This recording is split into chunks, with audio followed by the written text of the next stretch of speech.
Está começando Artigo 5º, um programa que leva até você temas que estão na Constituição Federal e que fazem parte do dia a dia de todos nós, cidadãos brasileiros. No programa de hoje vamos falar sobre o que pode acontecer quando uma pessoa testemunha um crime. O artigo 5º determina que ninguém pode ser privado da liberdade ou de seus bens sem o devido processo legal e assegura aos litigantes e aos acusados o direito ao contraditório e à ampla defesa. Também torna inadmissíveis em um processo as provas obtidas por meios ilícitos e diz que ninguém será considerado culpado até o trânsito em julgado da sentença condenatória. E para falar sobre o papel da testemunha em um processo, nós recebemos dois convidados no estúdio do Artigo 5º.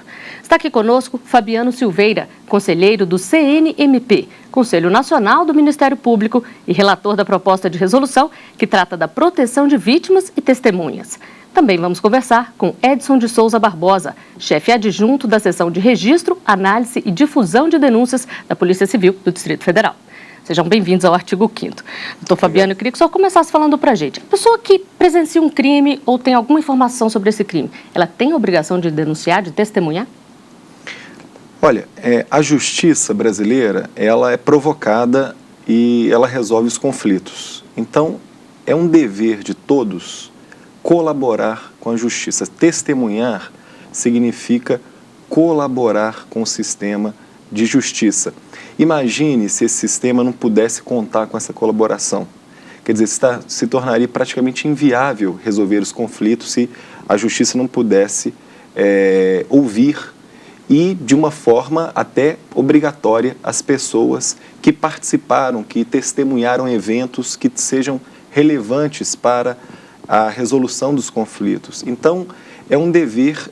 Está na lei, portanto é um dever legal, mas antes até uma obrigação cívica, colaborar com o sistema de justiça. Doutor Edson, em alguma situação essa testemunha pode se recusar a depor, a passar informações?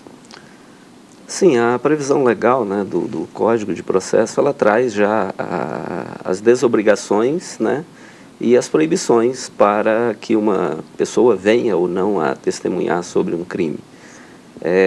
Você tem ali, por exemplo, os familiares, né, os ascendentes, descendentes, o cônjuge, né, o filho. Então, essas pessoas estão desobrigadas pela lei, né?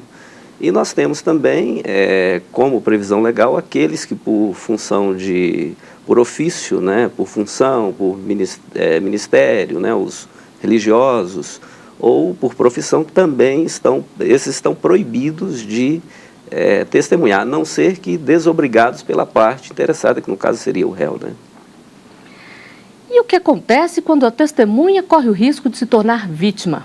Em muitos casos, a pessoa é ameaçada para não ajudar nas investigações. A legislação brasileira determina que o Estado tem o dever de proteger as testemunhas.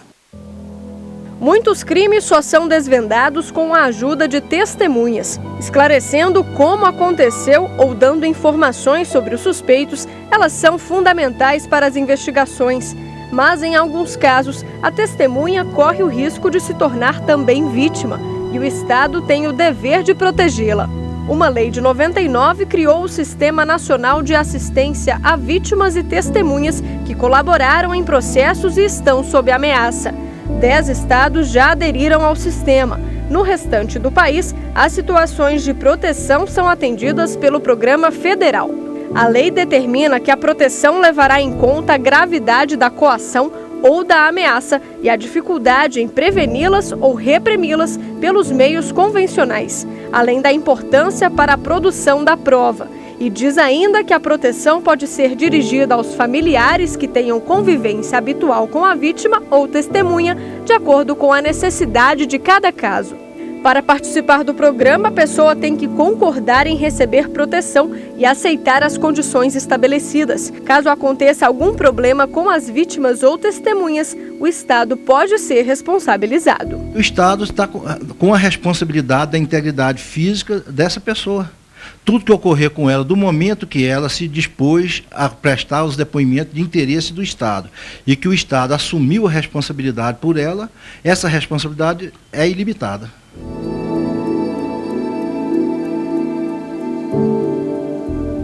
Doutor Doutor Edson, é comum muitas testemunhas disserem que estão sob ameaça? O que acontece se elas chegam até a polícia e dizem que estão sendo ameaçadas? No trabalho policial, assim, no Distrito Federal, a gente não tem, assim, vamos dizer assim, essa habitualidade, ou vamos dizer assim, o comum, a pessoa chegar e dizer que está sendo vítima e pedir a proteção.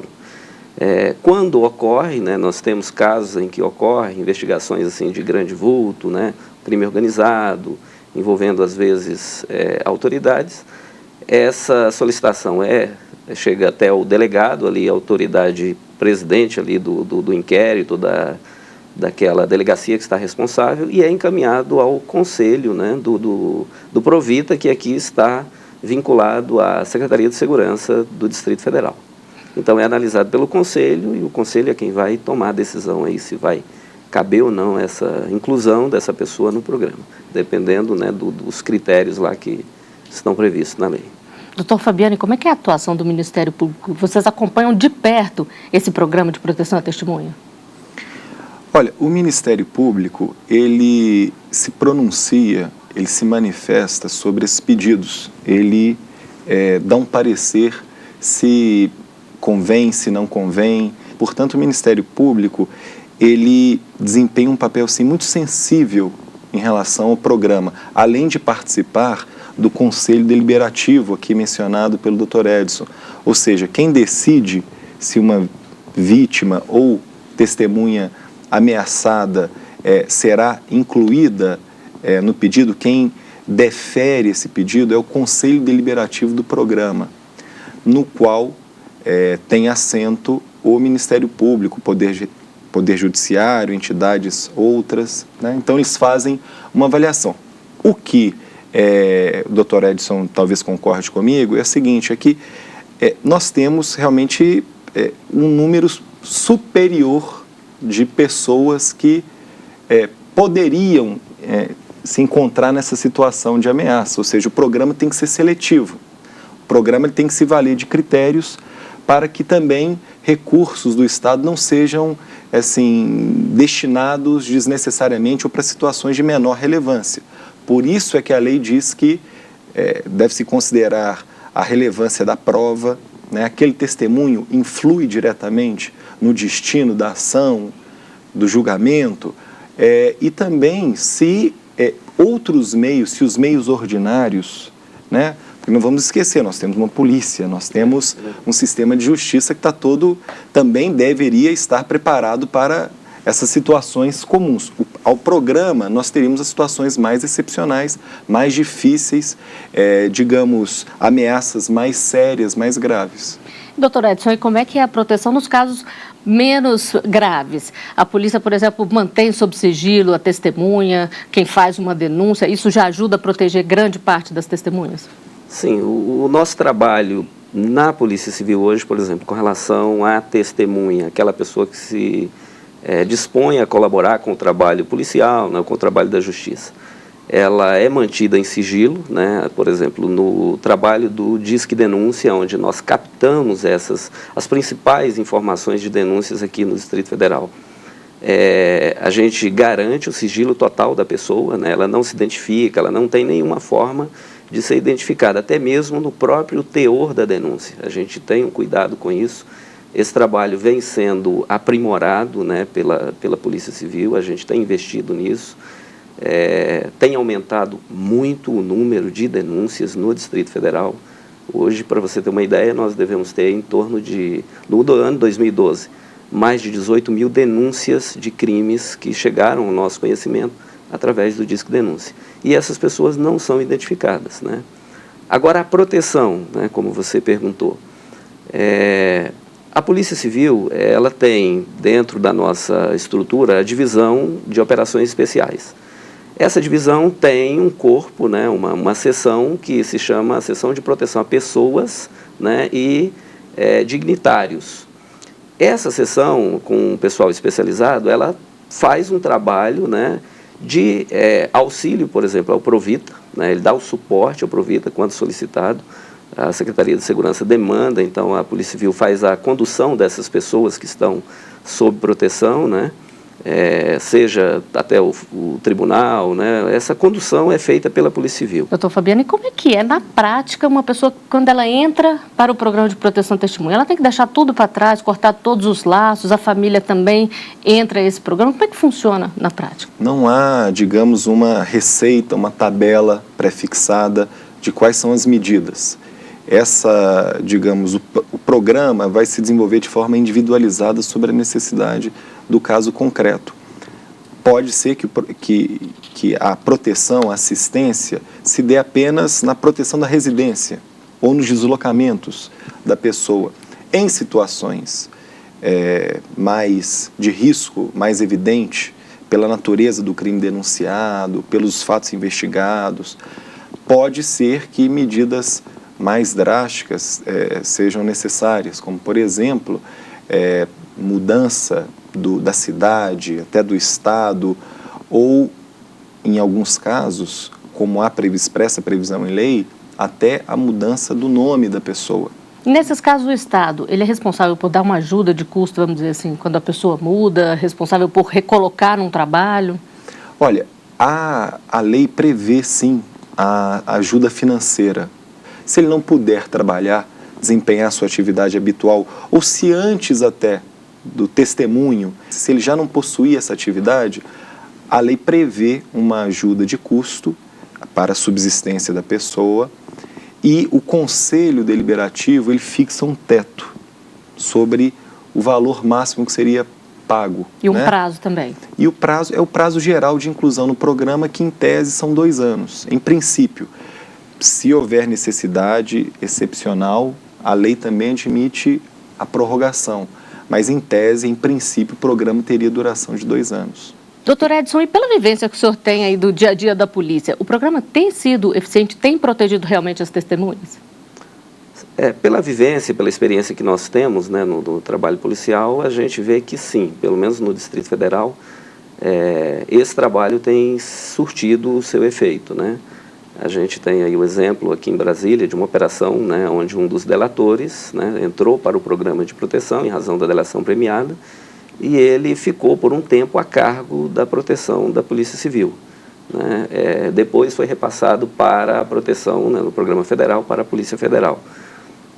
Eu posso também citar exemplos até de nosso interno, né, de servidores nossos que estiveram envolvidos, por exemplo, com investigação aqui no Distrito Federal, envolvendo, por exemplo, o crime organizado vindo de outros estados, foram ameaçados de morte junto com a família e teve uma proteção, a Polícia Civil conseguiu dar essa proteção, a pessoa deslocou, vamos dizer assim, teve que ser mudada de residência várias vezes, recebeu toda uma estrutura, um apoio, né? E se me permite, Flávia, algo assim de que nós temos notícia, assim, é muito comum que as pessoas também abandonem o programa, porque as restrições são tão sérias, há uma alteração assim, tão grande no curso natural. É difícil mudar completamente de vida. É difícil, é muito difícil. E o programa exige anuência. O primeiro requisito do programa é a anuência da pessoa. A pessoa tem que concordar em se submeter àquelas restrições. Mas são muito comuns os casos de abandono voluntário, ou seja, a pessoa se submete a tal nível de restrição que ela fala, olha, eu não consigo viver sob essas condições. E aí acaba a responsabilidade do Estado nesse caso? Aí, uma das cláusulas de desligamento do programa é o pedido de desistência. O Estado oferece as condições, ela tem que aceitar. Se ela concordar, ela tem que se submeter àquelas restrições. Então, veja, eu volto ao ponto inicial. Nós estamos falando assim, de uma faixa de crimes gravíssimos, né? O programa não pode ser banalizado. Ele realmente importa em restrições muito profundas, que alteram o curso da vida das pessoas e elas devem se submeter a essas condições. E nós vamos a um rápido intervalo. O artigo 5º volta já. Estamos de volta com o artigo 5º. Hoje os nossos convidados são Edson de Souza Barbosa, chefe adjunto da Seção de Registro, Análise e Difusão de Denúncias da Polícia Civil do Distrito Federal, e Fabiano Silveira, conselheiro do CNMP, Conselho Nacional do Ministério Público. Eles conversam conosco sobre o papel das testemunhas durante um processo. E uma lei de 2011 prioriza a tramitação de inquéritos e processos criminais que tenham como indiciados, acusados, vítimas ou réus, pessoas protegidas pelo Programa Nacional de Testemunhas. Doutor Fabiano, o senhor foi o relator da proposta de proteção a vítimas e testemunhas. Ela regulamenta a ação do Ministério Público? O que diz essa proposta? Olha, deixa eu explicar primeiro como é que foi a concepção dessa proposta. O Conselho Nacional identificou problemas de coordenação, de aprimoramento da atuação do Ministério Público em relação a esses programas. E olha, o que nós vamos fazer agora? Vamos chamar os promotores e promotoras que trabalham com o caso e vamos, primeiro, identificar, fazer uma compreensão, ter uma compreensão melhor desses problemas e vamos propor uma resolução que, digamos, avance, que melhore um pouco essa relação do Ministério Público com os programas. A lei recente fala em prioridade, mas isso é um problema, a definição do que é prioridade. Então, nós partimos de uma concepção conservadora de que, pelo menos, prioridade significa observar rigorosamente os prazos processuais. Esses prazos tendem a, enfim, a ter uma observância mais relativa, mais flexível. Não. No caso dos programas, se uma pessoa estiver no programa, então seja um inquérito, seja ação penal, a noção mínima de prioridade que nós defendemos e hoje está na resolução do Conselho Nacional é que, olha, para início de conversa, os prazos processuais deverão ser rigorosamente observados quando não for possível antecipá-los. Doutor Edson, e é importante mesmo priorizar esses casos para poder proteger essas testemunhas? Essa proposta e essa alteração, né, na lei, no efetivo, assim, na participação do Ministério Público, né, até na questão de cumprir os prazos, eu acredito que é muito importante porque você tem ali uma pessoa que está, né, sob ameaça, uma pessoa que está correndo risco, uma pessoa que precisa, né, de, vamos dizer assim, ter, vamos dizer, uma desoneração mais rápida, né, daquele processo. Poder voltar mais rápido à vida normal. À sua vida normal, né? Então, a proposta, ela foi, vamos dizer assim, ela foi sábia, ela traz realmente um proveito, né, desde que efetivada realmente no todo, dentro do sistema judiciário, né? A situação no Brasil, nós vemos que ela, quando diz respeito ao procedimento processual, a quantidade de processos é muito grande. Então, o judiciário está atulhado e fica um pouco, vamos dizer assim, emperrado nessa questão do cumprimento de prazos, né? Então, a proposta é importante e o que precisa, é recente, né? A proposta é uma efetivação dela, assim, para que realmente possa surtir o efeito, né? E já dá para saber se tem surtido efeito, doutor Fabiano? Nós faremos reunião de grupos para avaliação do seu cumprimento, né, de como ela tem sido efetivamente aplicada. Agora, o doutor Edson toca num ponto que me parece relevantíssimo. É preciso sensibilizar todos os atores do sistema de justiça. Vou dar um exemplo.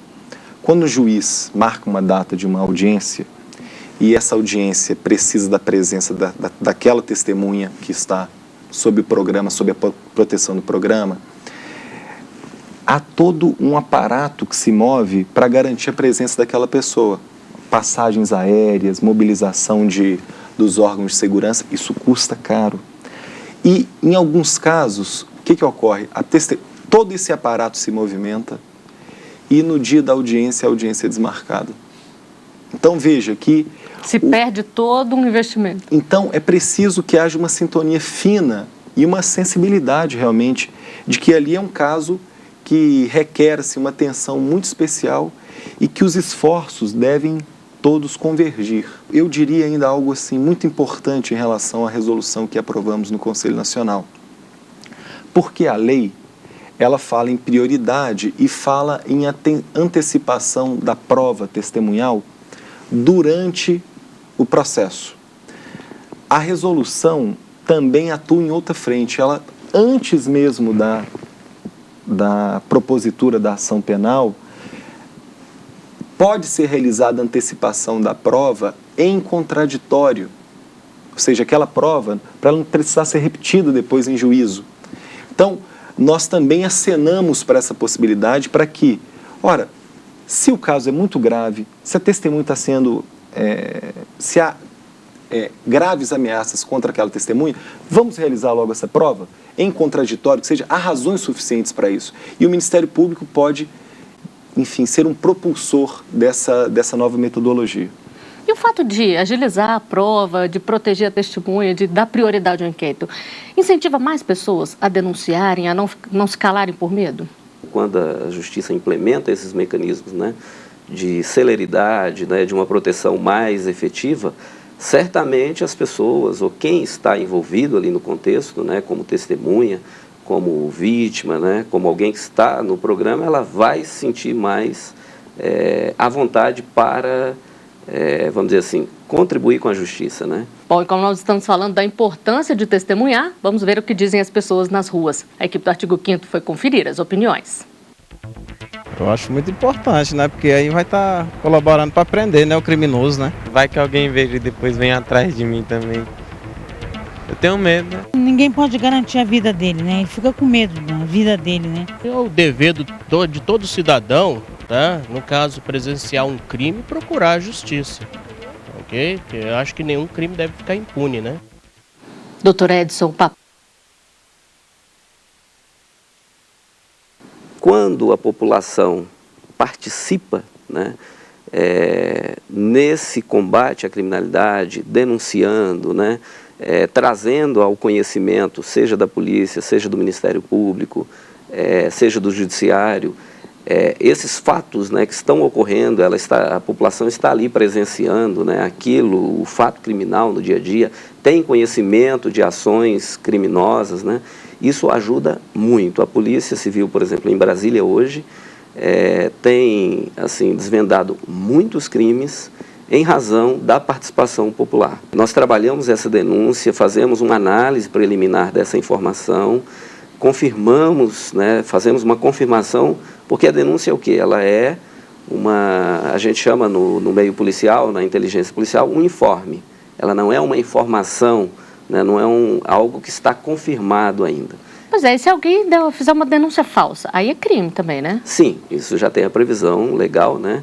A denunciação caluniosa, né? Isso já está previsto na lei e a pessoa pode vir a responder. Agora, a gente tem a presunção ali de que todos os que estão ligando para o trabalho, para o nosso sistema, sejam pessoas que querem colaborar, né, com o trabalho policial. Então, na regra, ou vamos dizer assim, 99,9% são de pessoas que trazem informação importante para o trabalho policial e contribuem muito com a polícia e com a justiça como um todo, o sistema judiciário como um todo.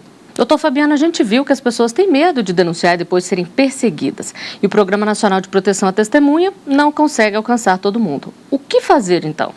Olha, primeiro, eu acho que o programa deve receber mais investimentos. Eu acho que esse é um ponto, eu acompanho a batalha das entidades, da coordenação do programa federal em busca de mais investimentos, porque é um programa caro, isso custa realmente, essas ações todas mobilizam efetivo, como já disse o doutor Edson, custa caro. Então, primeiro, eu acho que nós temos que apostar nesse programa e eu acredito que nós poderíamos criar também gradações dentro do programa, né? Assim, ou melhor, categorias dentro do programa, não aquelas restrições realmente se destinarem a casos, mas nós poderíamos ter programas, digamos, paralelos que poderiam dar alguma tranquilidade para essas situações mais corriqueiras. Isso é possível pela legislação? Eu acho que sim, tanto que, além dos programas federais e dos programas estaduais, as polícias têm também desenvolvido programas nessa direção, né, de acompanhar um pouco mais de perto aquela situação daquela vítima ou daquela testemunha e, enfim, um programa que não é rival, mas que complementa o programa de proteção de testemunhas como previsto naquela lei que nós citamos. Bom, para encerrar, doutor Edson, gostaria de saber como é que o senhor vê esse tratamento que é dado hoje às testemunhas no Brasil. Se a legislação é avançada ou se ainda precisa mais? Eu creio que nós precisamos avançar. O programa, ele hoje, nós podemos chamar de um jovem, né? De 99 para cá, tem 14 anos da sua implementação, da sua efetivação. Então, nós estamos caminhando, aprimorando, né? Talvez ainda não esteja no nível adequado, né, como nós poderíamos, se formos fazer uma comparação com um país como os Estados Unidos. Nós precisamos, assim, implementar algumas mudanças. Por exemplo, aqui no Brasil nós temos a questão de, no geral, são as ONGs, né, que gerenciam, estão ligadas a esse programa, né, ao Provida. O governo federal regulou, né, se não me engano, somente o Rio Grande do Sul, que tem um programa próprio, não é isso? E eu creio que, assim, precisa haver um estudo para evoluir, para melhorar o programa. Precisamos, talvez, repensar algumas coisas, algumas formas de efetivar mais essa proteção, de tratar essa pessoa, essa testemunha de uma forma melhor. Nós temos as pessoas comuns que presenciam o crime e que vão estar sob proteção e que tem que deixar todas as vezes uma estrutura de vida, a sua vida, passar a viver uma nova vida, né? E precisam, eu creio, de, vamos dizer assim, de um tratamento melhor, na minha opinião. Doutor Fabiano. Eu compartilho a ideia de que a legislação brasileira, assim, nas suas linhas gerais, ela é acertada, né? Quiséramos que ela fosse cumprida, né, na sua totalidade. Então, de um modo geral, acho que como marco normativo, nós temos uma legislação bastante razoável. Como eu disse, acho que é preciso mais investimentos, né, dotações orçamentárias para o programa. E uma coisa que foi mencionada pelo Dr. Edson é o seguinte: os programas são executados com o auxílio de entidades não governamentais. Por que isso? Porque na história da proteção dos direitos humanos, essas entidades se afirmaram. É importante que haja essa participação também de entidades, eu vejo de uma forma positiva.